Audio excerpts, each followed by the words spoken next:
오프 더 레코드인데 저는 폐업 안 할 거예요. 안녕하세요. 예쁜 미소 바르는 치과 원장 남영진입니다. 네, 오늘은 여러분들이 궁금하시는 가장 중요한 거죠. 교정치과를 어떻게 고르면 될지에 대해서 말씀을 드리겠습니다. 네, 우선 첫 번째로 의료진이 치과 교정과 전문의인지 확인을 하셔야 됩니다. 교정치과를 고르려면 어디를 갈지 제일 고민을 많이 하시게 됩니다. 교정을 맡겨도 될지 아니면 실력이 괜찮을지 감히 말씀드리지만 교정 전문의한테 가시게 되면 교정에 대해서 기본적인 치료 결과를 얻을 수가 있습니다. 전문의가 뭐냐면 치과 교정과 인턴 레지던트를 수련을 하게 됩니다. 소정의 기간을 수련을 하게 되면 국가에서 자격 시험을 칠 수가 있게 됩니다. 그래서 전문의 자격을 취득을 하게 되면 전문의로서 진료를 할 수가 있는 거죠. 소위 말해서 교정과 한 과목만 한 4년 이상 수련을 했다고 보시면 돼요.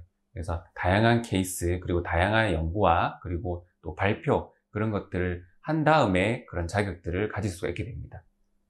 이 전문의는 나라에서 주는 자격이기 때문에 대한치과교정학회 사이트에 가시면 확인할 수가 있습니다. 여러 가지 네이버나 그다음에 구글이나 거기서 대한치과교정학회를 검색하시면 홈페이지로 들어갈 수가 있습니다. 거기 들어가시면 학회 회원 찾기에 지역 내에 전문의 선생님 그리고 인정의 선생님 이분들을 찾을 수가 있죠. 전문의가 아니라도 교정치료는 할 수는 있습니다만 교정에 대해서 폭넓은 경험과 그리고 여러 가지 다양한 케이스 그런 증례들을 치료를 하셨는지 기본적인 파악을 하는 방법이 됩니다. 그래서 한번 들어가시면 내 주변에 그리고 내가 사는 지역 주변에 어떤 원장님 그리고 전문의가 있는지 파악하실 수가 있게 됩니다. 두 번째로 치과 교정과 전문의가 매일 상조해서 진료를 하는지 확인을 해보는 게 좋습니다. 치과에는 다양한 원장님이 같이 근무를 하게 됩니다. 그래서 매일 치과 교정과 관련된 일을 하시는지 그리고 또 특정한 날만 나오시지 않는지 이것을 좀 구분해서 살펴보실 필요가 있고요. 왜냐하면 내가 아파서 진료를 받고 싶은데 특정한 날에 원장님이 안 계시면 그 원장님이 계시는 날까지 좀 기다려야 됩니다. 그래서 그러한 불편이 좀 있을 수가 있죠.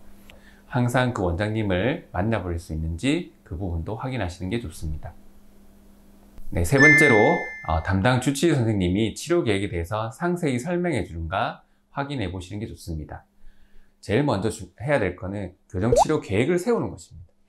교정을 하게 되면 처음과 끝이 있듯이 처음이 있으면 어떤 과정을 거쳐서 끝까지 가는 설계도가 필요하게 됩니다. 그래서 교정을 하면서 이런 설계도 없이 진행을 하게 되는 거는 우리가 배를 타고 갈 때 어떤 나침반이나 어떤 지도가 없이 항해를 하는 것과 똑같습니다. 출발을 할 수 있지만 끝을 향해 갈 수가 없는 것이죠. 그래서 교정치료를 할 때 치료계획서라는 설계물을 항상 세우고 거기에 맞춰서 치료가 되는지를 확인을 꼭 해야 됩니다. 교정을 치료 진행하실 때 검사를 하게 되면 처음에 이런 계획을 설명하게 됩니다. 어떤 문제가 있고 어떤 치료를 하게 되며 어떤 결과를 만들 것이다. 이런 종이가 있으면 제일 좋고요. 종이가 없더라도 구두로 설명을 충분히 할 수 있는 그런 의사를 찾는 것이 좋습니다.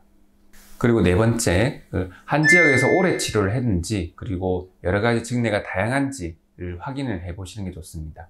한 지역에서 오래 치료를 했다는 것은 한 명의 환자를 위해서 처음부터 끝까지 그리고 장기간에 걸치는 교정치료 동안 관리를 쭉 하고 있다는 것입니다.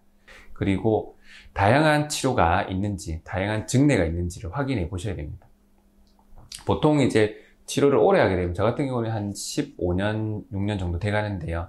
다양한 교정치료를 좀 접했고요. 그리고 다양한 문제점, 그리고 여러 가지 성공한 케이스들을 많이 보유를 하고 있기 때문에 그 부분에서 내가 이 치료를 하게 될 때 이런 치료의 방법에 대해서 말씀해 드릴 수가 있는 것이죠. 그리고 다섯 번째로 제일 민감한 질문이죠. 싼 비용이 제시를 하면서 특정한 비용을 내세우면서 이 정도 비용만이면 교정을 할 수 있다. 이렇게 이제 광고를 많이 하죠. 사실은 교정치료를 좀 저렴한 가격에 하면 제일 좋습니다. 하지만 교정치료 자체가 짧게 한 달, 두 달에 걸쳐서 끝나는 치료가 아니고 길면 2년, 3년, 그리고 오래 되는 경우에는 어렸을 때부터 계속 체크를 해야 되는 부분이 있기 때문에 뭐 장기간 동안 보아야 될 수가 있죠. 그리고 너무 싼 비용으로 이제 현역돼서 치료를 했는데 교정 치료를 마쳤더니 유지 관리도 따로 없고 그런 관리 비용을 따로 책정해서 하는 경우도 있습니다. 그래서 이런 모든 치료 과정 비용 안에 치료 비용과 그리고 유지 관리 비용이 포함되어 있는지 이런 부분을 확인해 보시는 게 좋습니다.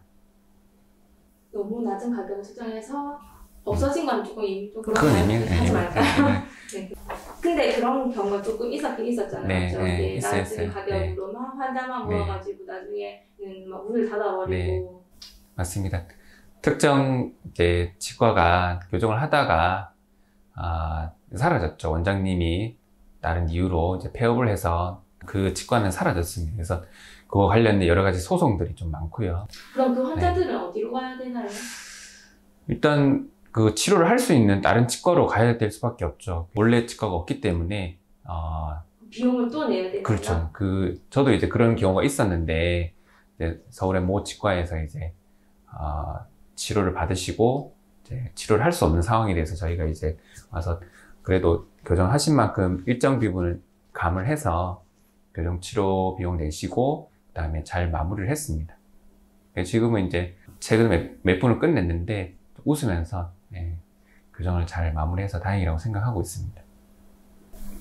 교정 치료는 조금 오랫동안 해야 되기 때문에 너무 저렴한 비용에 현혹되지 마시고 오랫동안 볼 치료라고 보시고 적정한 가격에 치과를 찾으셔서 원장님과 함께 상의를 해보시는 게 좋습니다.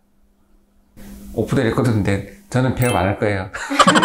그리고 이제 6번째인데 교정치과는 제가 항상 예를 들 때 미용실하고 많이 얘기를 듭니다.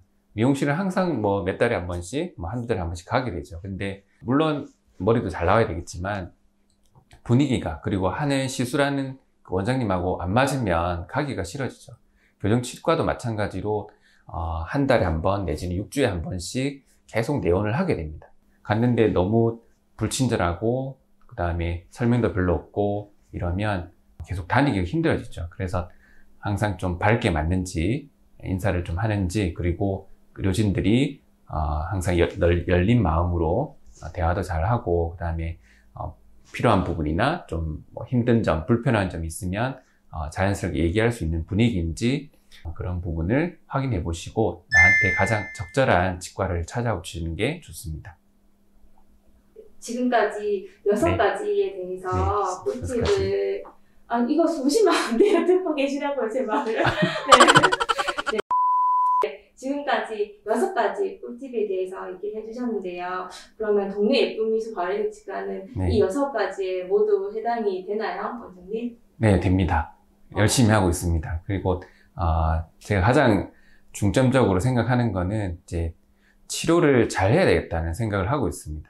교정치료가 이 하나만큼 믿고 2년 정도 저희한테 맡겨주셨는데 치료 결과가 만족스럽지 않다면 그 또한 선택한 것에 대한 배신이죠. 그래서 치료 결과가 좋도록 물론 제가 인간이기 때문에 실수는 하고 또 여러 가지 부족한 부분이 있을 수 있지만 그 부분을 계속 보완하면서 최신의 치료도 도입하고 안전한 치료를 하기 위해서 노력하고 있습니다. 오늘은 이제 교정치과를 좀 고르는 여러 가지 방법에 대해서 말씀을 드렸는데요. 이 부분이 여러분에게 좀 도움이 됐으면 좋겠고요. 혹시나 궁금한 점이 있거나 이 어떤 부분에서 만족한 부분이 있으면 좋아요도 좀 많이 눌러주시고 구독도 감사드리겠습니다. 이 부분은 제 개인적인 교정치료에 대한 견해이므로 좀 참고해 주시고 혹시나 다른 반대 의견이 있으면 제 개인 의견일 뿐이기 때문에 양해를 부탁드립니다. 반대 의견 있으면 어떡하나요? 반대 의견 있으면 댓글 달까요? 개인적으로 찾아와 주세요.